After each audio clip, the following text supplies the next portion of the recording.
Film की शुरुआत होती है सैम नाम के एक बंदे से जो ट्रेन में सफर कर रहा होता है। उसकी जिंदगी बिल्कुल भी ठीक नहीं चल रही होती। हर मोड़ पर उसे परेशानी का सामना करना पड़ता है। पता चलता है कि वो एक सुनसान रेगिस्तान जैसे शहर जा रहा है जहाँ उसे नई नौकरी शुरू करनी है। ट्रेन में वो अकेला बैठ के खाना खा रहा होता है और उसके सामने एक औरत बैठी होती है, साथ उसका बच्चा भी होता है। सैम उसके हालात देख के अपना खाना उसे दे देता है। अब जब वो स्टेशन पर उतरता है तो पूरी जगह खाली होती है। हालांकि कंपनी ने कहा था कि रिक नाम का एक बंदा होगा जो उसे लेने आएगा। सैम इधर उधर देखता है, फिर उसे कमरे में एक आदमी दिखाई देता है। सैम उससे बात करने की कोशिश करता है पर वो बंदा उसे इग्नोर कर देता है। सैम उससे पूछता है बाथरूम कहाँ है, तो वो बंदा बस इशारे से बता देता है। सैम को उस पर गुस्सा आता है पर वो चुप रहता है और वॉशरूम चला जाता है। फारिग होने के बाद बाहर से एक आदमी की आवाज आती है, जल्दी निकलो भाई, यहाँ पानी भी पैसों का है। असल में यही वो रिक है जो सैम को कंपनी तक पहुँचाने वाला है। सैम कहता है हो गया भाई, बस निकल रहा हूँ। अब दोनों गाड़ी में बैठते हैं और कंपनी की तरफ रवाना होते हैं। रास्ते में रिक बोलता है तुझे $300 देने होंगे ट्रैवल के। सैम चौंक के कहता है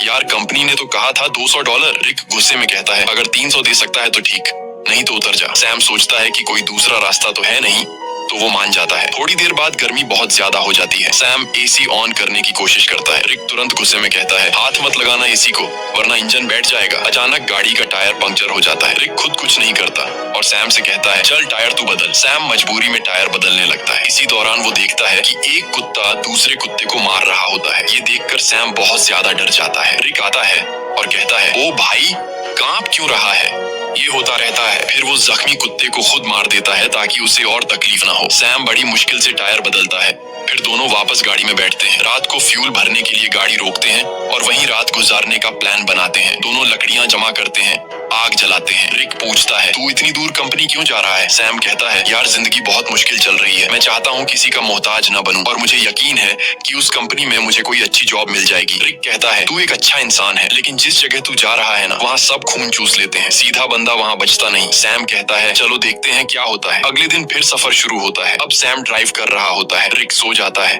गर्मी ज्यादा होने की वजह से सैम चुपके से एसी ऑन कर देता है। थोड़ी देर बाद इंजन बैठ जाता है। रिक जाग जाता है और सैम पर गुस्सा हो जाता है। ओ भाई मैंने तुझे कहा था ना एसी को मत छेड़। वो गुस्से से गाड़ी से बाहर निकल जाता है। सैम भी उतरता है और रिक से माफी मांगता है।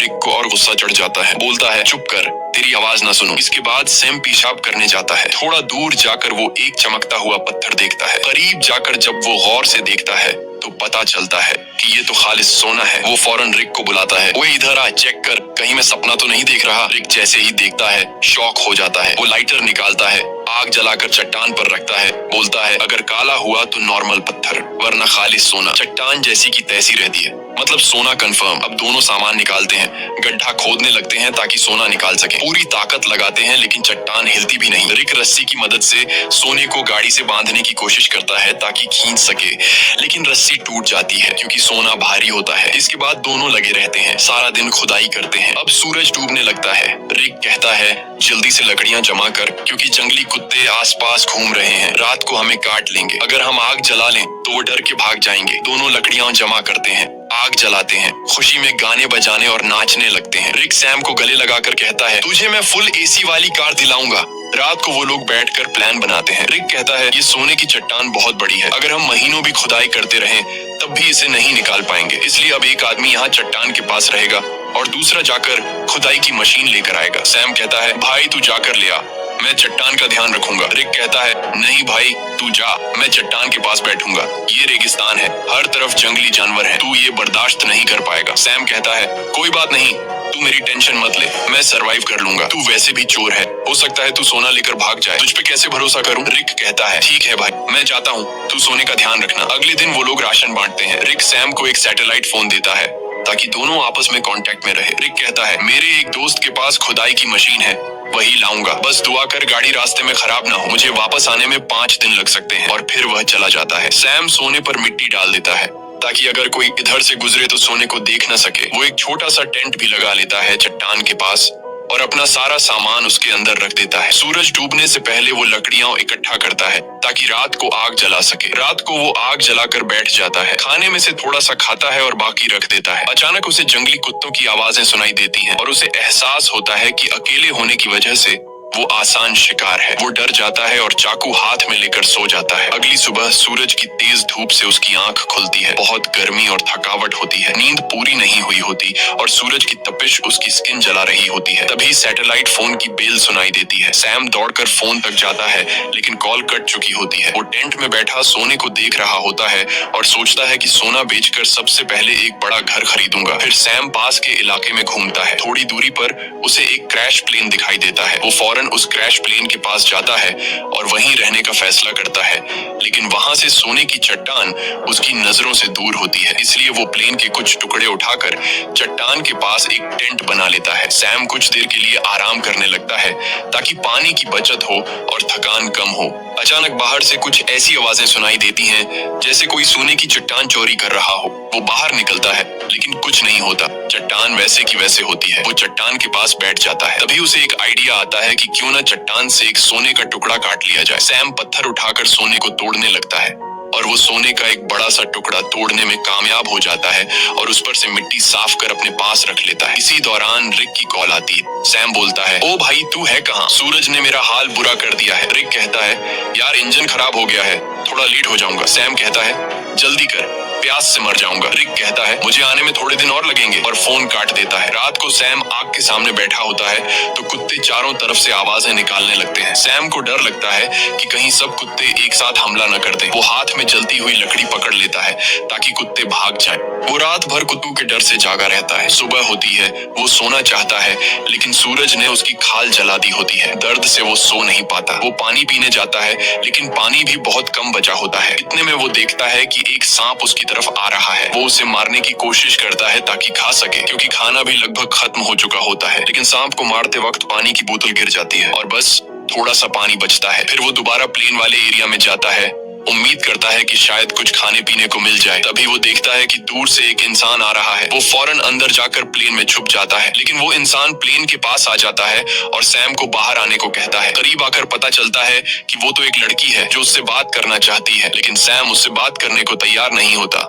लड़की पूछती है, तुम यहाँ बैठकर क्या कर रहे हो और यही जगह क्यों चुनी? सैम कुछ नहीं कहता, बस चुप रहता है। थोड़ी देर बाद सैम लड़की से कहता है कि वो इस प्लेन में रह सकती है और खुद वहां से चला जाता है। लड़की कहती है, तुम मुझसे कुछ छुपा रहे हो। वो सैम के पीछे पीछे चलने लगती है और उसके साथ कैंप तक पहुंच जाती है। वो बार बार सैम से पूछती है, तुम यहाँ कैसे पहुंचे? अब सैम घबरा जाता है। वो सोचता है, इससे पहले कि ये सोना देख ले, किसी तरह इसे यहाँ से भगा दूं। सैम लड़की से कहता है, क्यों आई हो मेरे पीछे? यहाँ तुम्हारी कोई जरूरत नहीं है, तुम्हें यहाँ से चले जाना चाहिए। लड़की कहती है, मैं तब तक नहीं जाऊंगी जब तक ये ना पता चल जाए कि तुम मुझे यहाँ से भगाने की कोशिश क्यों कर रहे हो।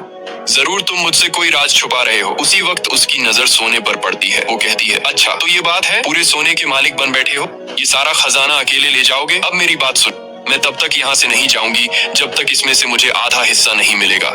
सैम को गुस्सा आ जाता है। वो डंडा उठाता है और सीधे उसके सिर पर मारता है। लड़की वहीं मर जाती है। सैम सदमे में आ जाता है। उसे यकीन नहीं होता कि उसने लालच में आकर किसी को मार डाला। फिर खुद को संभालता है, उसकी सारी कीमती चीजें उठाता है, एक गड्ढा खोदता है और उसकी लाश को दफन कर देता है। कुछ देर बाद वो देखता है कि एक कुत्ता आकर उस गड्ढे से लाश निकालने की कोशिश कर रहा है। सैम भाग कर आता है, कुत्ते को हटाता है, लाश बाहर निकालता है और आग लगा के बॉडी को जला देता है। अगले दिन उसकी आंख फोन की घंटी से खुलती है। सैम रिक से कहता है, ओ भाई तू कहाँ है? भूख से मेरी जान निकल रही है, अगर तू जल्दी नहीं आया तो मैं भूख और प्यास से मर जाऊंगा। रिक कहता है, सॉरी यार, मुझे पता है तू बहुत तकलीफ में है, मैं जल्दी आ रहा हूँ, बस ये जो खुदाई वाली मशीन है बहुत स्लो है, थोड़ा टाइम और लगेगा। सैम परेशान हो जाता है। भूख प्यास से उसकी हालत खराब है, ऊपर से डर कि कोई जंगली जानवर हमला न कर दे। कुछ देर बाद वो देखता है कि एक गाड़ी सड़क से जा रही है। वो सोचता है, क्यों ना सोने का एक टुकड़ा लेकर यहाँ से निकल जाऊं, लेकिन ज्यादा सोने की लालच ने उसे रोक लिया। वो चाहता तो सोने का एक टुकड़ा लेकर जा सकता था जिससे उसकी जिंदगी बदल सकती थी, लेकिन ज्यादा की चाह ने उसे यहीं रुकवा दिया। सैम शाम से पहले रात के लिए लकड़ियां इकट्ठा करता है, लेकिन अचानक एक बहुत तेज रेतीला तूफान आता है। वो टेंट की तरफ भागता है, लेकिन तूफान उसका टेंट उड़ा देता है। सैम जान बचाने के लिए इधर उधर भागता है, लेकिन तभी एक पेड़ उस पर गिर जाता है। तूफान रुकने के बाद सैम खुद को मिट्टी में दबा हुआ पाता है और एक लकड़ी का टुकड़ा उसके पेट के आर पार निकला होता है। पर सैम के मन में सोने की लालच इतनी भर चुकी थी कि वो पेट से लकड़ी निकालने के बजाय सीधे सोने की जगह की ओर जाता है। वो चारों तरफ सोने को ढूंढता है और आखिरकार एक टुकड़ा मिल ही जाता है। सैम खुशी से झूम उठता है। फिर वो अपने पेट से लकड़ी निकालता है और जख्म से बहुत खून निकलने लगता है। वो कपड़े का टुकड़ा लेकर जख्म बांधता है, लेकिन खून रुकता नहीं। मजबूरी में वो आग जलाकर एक डिब्बे का टुकड़ा गर्म करता है और जख्म पर लगाता है। इससे सैम को इतनी तकलीफ होती है कि वो बेहोश हो जाता है। थोड़ी देर बाद होश आता है। उसे हर तरफ वही लड़की दिखती है जिसे उसने मारा था। अब उसका दिमाग घूमने लगता है। उसे समझ नहीं आता कि ये सच है या फिर वहम। तभी फोन बजता है। रिक कॉल करता है। सैम चिल्लाता है, यार वो लड़की हर तरफ दिख रही है। रिक बोलता है, कौन सी लड़की? देख, किसी को सोने के बारे में पता न चले। अगर किसी को पता चल भी गया हो तो उसे मार डाल। लेकिन सैम की हालत इतनी खराब होती है कि वो किसी को मार तो क्या, अपने पैरों पर खड़ा भी नहीं हो सकता। वो जमीन पर रेंग रहा होता है। जवाब देने की भी हिम्मत नहीं होती। अचानक वही लड़की सामने खड़ी नजर आती है, लेकिन इस बार उसके चेहरे पर कोई जख्म नहीं होते। वो सैम को पानी पिलाती है और मदद करने को कहती है, लेकिन सैम सोने की लालच में इतना अंधा हो गया था कि वो मदद लेने से भी इनकार कर देता है। सैम डरते हुए कहता है, मैंने तुम्हें मार डाला था, दूर रहो। वो बोलती है, बस इतना बता दो, क्या मेरी जुड़वा बहन यहाँ से गुजरी है? तब सैम को यकीन हो जाता है कि ये वहम नहीं है, बल्कि ये उसी लड़की की बहन है जिसे उसने मारा था। सैम कहता है, नहीं, मैंने कुछ नहीं देखा, बस तुम यहाँ से चली जाओ। जिसके बाद वो लड़की वहाँ से चली जाती है। कुछ देर बाद जंगली कुत्ते उसके पास आने लगते हैं और उसे चारों तरफ से घेर लेते हैं। वो तुरंत रिक को फोन करता है। वो रिक से पूछता है कि तुम कहाँ हो, जल्दी आओ नहीं तो ये कुत्ते मुझे मार डालेंगे। वो रोने लगता है। रिक से रिक्वेस्ट करता है कि प्लीज जल्दी आ जाओ, मैं मरने वाला हूँ। रिक कहता है, रुक जा, मैं बस पहुंचने वाला हूँ। तभी अचानक कुत्ते हमला कर देते हैं। एक एक करके सब उसे नोचने लगते हैं। यहाँ हम देखते हैं कि रिक सैम से दूर बैठकर दूरबीन से सब कुछ देख रहा होता है। असल में वो कई दिन पहले मशीन लेकर वहाँ पहुंच गया था और बस वो सैम के मरने का इंतजार कर रहा था ताकि वो अकेले सारा का सारा सोना ले जा सके। जिसके बाद रिक छिपकर खड़ा होता है। वो देखता है कि सैम को जंगली कुत्ते घसीट कर ले जा रहे हैं। तब भी सैम सोने की तरफ देख रहा होता है। जिसके बाद जंगली कुत्ते सैम को नोच नोच कर खा जाते हैं। रिक को जब पक्का यकीन हो जाता है कि सैम मर गया है, वो गाड़ी लेकर सोना उठाने आता है, लेकिन अचानक एक तीर आकर सीधे उसके सीने में लगता है और वो भी मर जाता है। ये तीर चलाने वाली कोई और नहीं बल्कि वही लड़की की जुड़वा बहन होती है।